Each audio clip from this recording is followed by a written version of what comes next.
Hello student, welcome back to Mamtada school. कैसे हैं आप सब? मैं आशा करती हूँ कि आप लोग ठीक होंगे।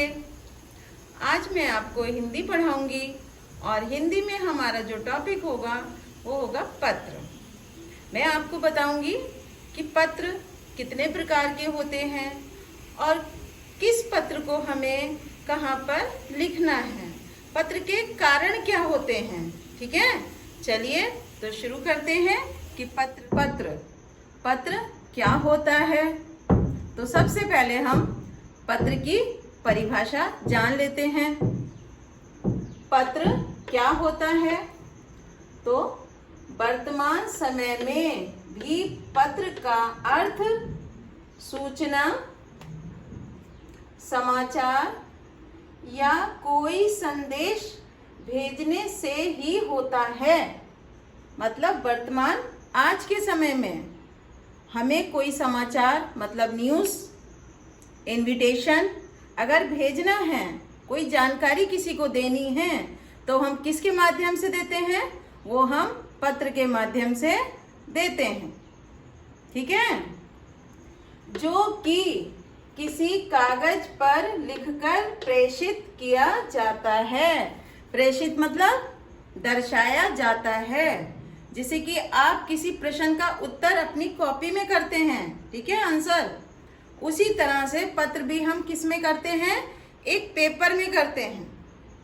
ठीक है, तो किसी खबर, जानकारी, सूचना, किसी का त्योहार का न्योता देना है, इनविटेशन देना है, उसके लिए हम क्या करते हैं?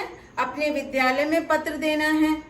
ठीक है, तो वो सब क्या है? हम लिखित रूप में देते हैं, एक कागज पे लिखकर।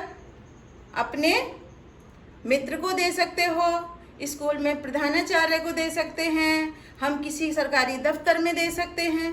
तो ये सब मैं आपको अभी आगे बताती हूँ। अभी मुझे सिर्फ इतना बताना है आपको कि पत्र क्या होता है। तो पत्र मैंने आपको बताया वर्तमान समय में सूचना, किसी संदेश को भेजने का एक माध्यम है।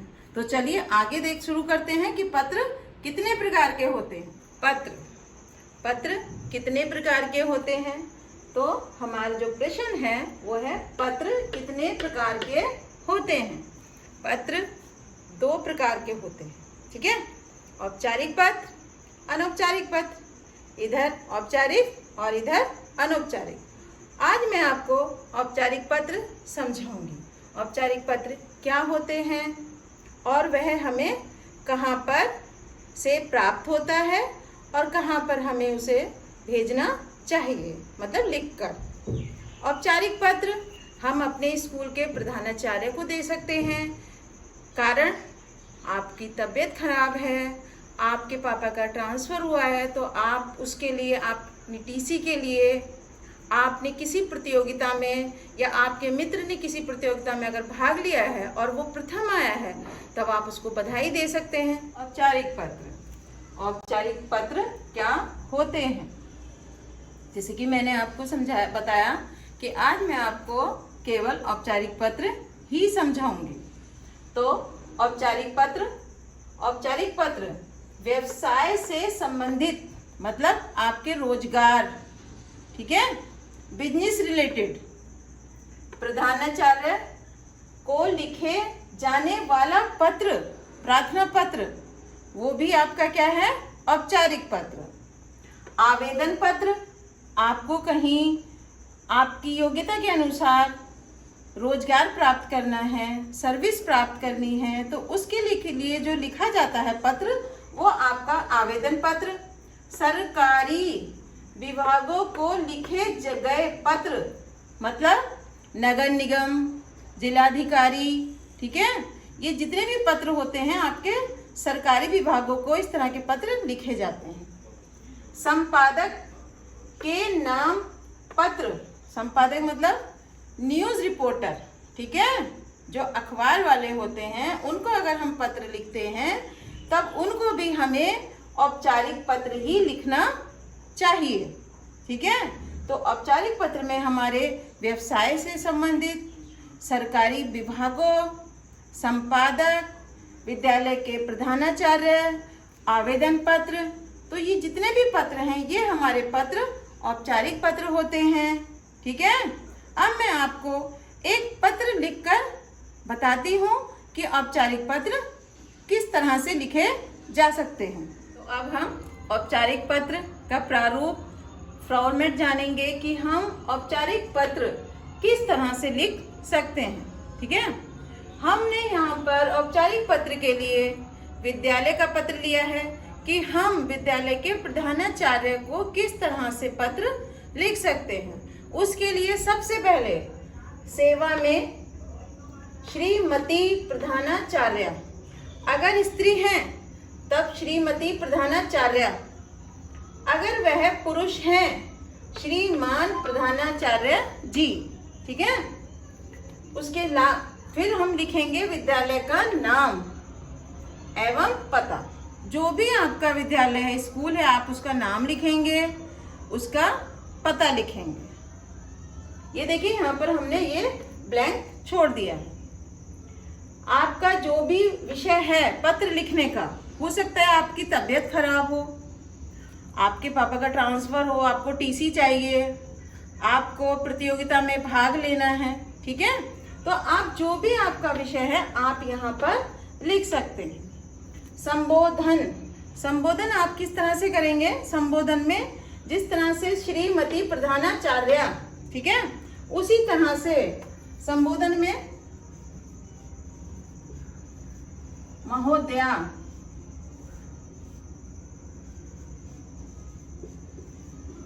महोदय। ठीक है, अगर वह प्रधानाचार्य स्त्री हैं तब महोदया, अगर वह पुरुष है तब महोदय। ठीक है, अब फिर हम पत्र को शुरू करेंगे सविनय करके। पत्र का विस्तार लिखेंगे, पत्र का हम समापन लिखेंगे। समापन किस तरह से लिखेंगे वो भी हम आपको आगे बताएंगे। ठीक है, धन्यवाद। जब आप लिख चुके हैं, आपको क्या परेशानी है, ठीक है, किस लिए आपने पत्र लिखा है, तब आप अपने प्रधानाचार्य को उसमें लिखेंगे धन्यवाद। धन्यवाद के बाद आप लिखेंगे, अगर आप लड़के हो, बालक हो, तब आप लिखेंगे आपका। अगर आप लड़की हो, बालिका, गर्ल हो, तो आपकी आज्ञाकारी शिष्य लड़का और शिष्या लड़की। ठीक है, आप यहाँ पर अपना नाम लिखेंगे। ये देखिए यहाँ पर नाम लिखना है। आपको यहाँ पर अपनी कक्षा लिखनी है, जिस वर्ग में हो आप, A B C, A B C D। ठीक है, उसके बाद आपको लास्ट में दिनांक, आप जो भी डेट है वो यहाँ पर लिख सकते हैं। चलिए अब मैं आपको एक पत्र लिख कर बताती हूँ कि किस तरह से हम ये पत्र लिख सकते हैं। अब मैं आपको उदाहरण के लिए एक पत्र समझा रही हूँ बोर्ड पर। ठीक है, आप उसको ध्यान से देखना। हमने यहाँ पर प्रधानाचार्य को छुट्टी के लिए प्रार्थना पत्र का उदाहरण लिखा है आपको समझाने के लिए।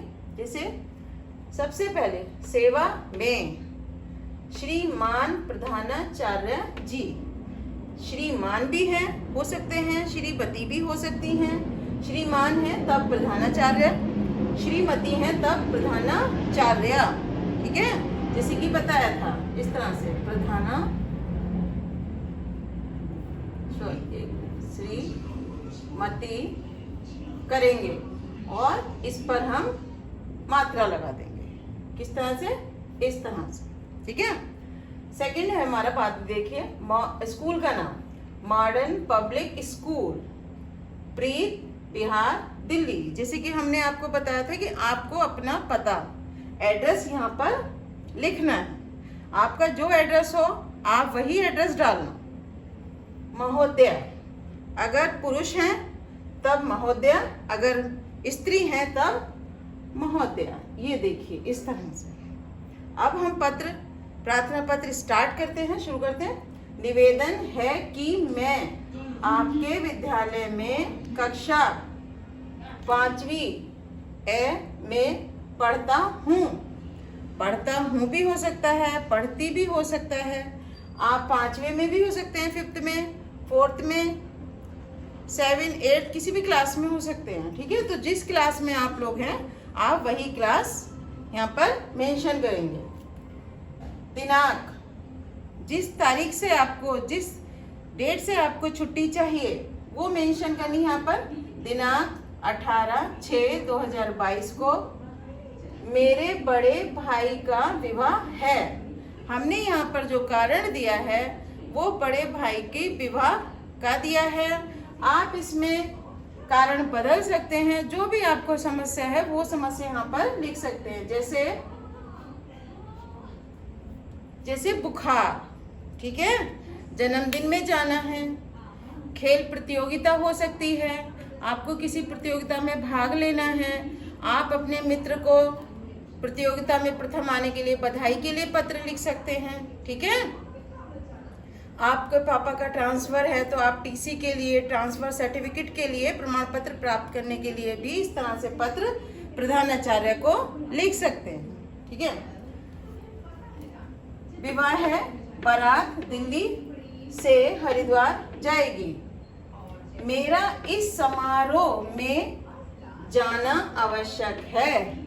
मतलब हमने इसमें जो कारण दिया है वो बड़े भाई का विवाह दिया है और इसमें यह भी बताया है कि बारात दिल्ली से हरिद्वार जाएगी, जिसके लिए मुझे 18/6/2022 से कितने दिन की छुट्टी चाहिए, ठीक है, वहां जाने के लिए। तो हम आगे बढ़ते हैं। मेरा इस विवाह समारोह में जाना आवश्यक है, अतः दिनांक ये देखिए 17/6/2022 से 19/6/2022 तक, मतलब 3 दिन का अवकाश, 3 दिन की छुट्टी चाहिए। अवकाश प्रदान करने की कृपा करें। आपको अपने प्रधानाचार्य को धन्यवाद भी देना है, ये ठीक है, धन्यवाद। उसके बाद आप अपना पत्र समाप्त करेंगे और उसमें लिखेंगे आपका भी हो सकता है, अगर आप लड़के हो, बालक हो तो आपका, और बालिका मतलब लड़की हो तब आपकी। आज्ञाकारी शिष्य, लड़का शिष्य और लड़की शिष्य, ठीक है। आप अपना नाम लिखेंगे, नाम जो भी आपका नाम है, कक्षा लिखेंगे, 5वीं, 6ठी, 7वीं, तृतीया, द्वितीय, जो भी आपकी कक्षा है वो इसमें यहाँ पे कक्षा में लिखेंगे। आपका जो भाग है कक्षा का, ए, ब, स, वो भी यहाँ पर लिखेंगे। और जिस तारीख को, दिनांक को आपने ये प्रार्थना पत्र लिखा है यहाँ पर तारीख लिखेंगे। हमने कौन सी तारीख दी है? 17/6/2022। तो ये है हमारा छुट्टी के लिए प्रार्थना पत्र। कारण मैंने आपको बता दिए हैं। आपको विवाह में जाना है, बुखार है, आपको खेल प्रतियोगिता में भाग लेना है, आपको अपने टीसी, ट्रांसफर सर्टिफिकेट के लिए प्रार्थना पत्र प्रधानाचार्य को लिखना है, तब आप इस तरह से प्रार्थना पत्र लिख सकते हैं। आज की क्लास मैं सोचती हूँ आप सभी को पसंद आएगी। तो हमारी जो क्लास है इसको सब्सक्राइब करें, चैनल को लाइक करें, शेयर करें और बेल आइकन पर जाकर प्रेस करें। आगे की क्लास में हम अनौपचारिक पत्र समझाएंगे। Thank you.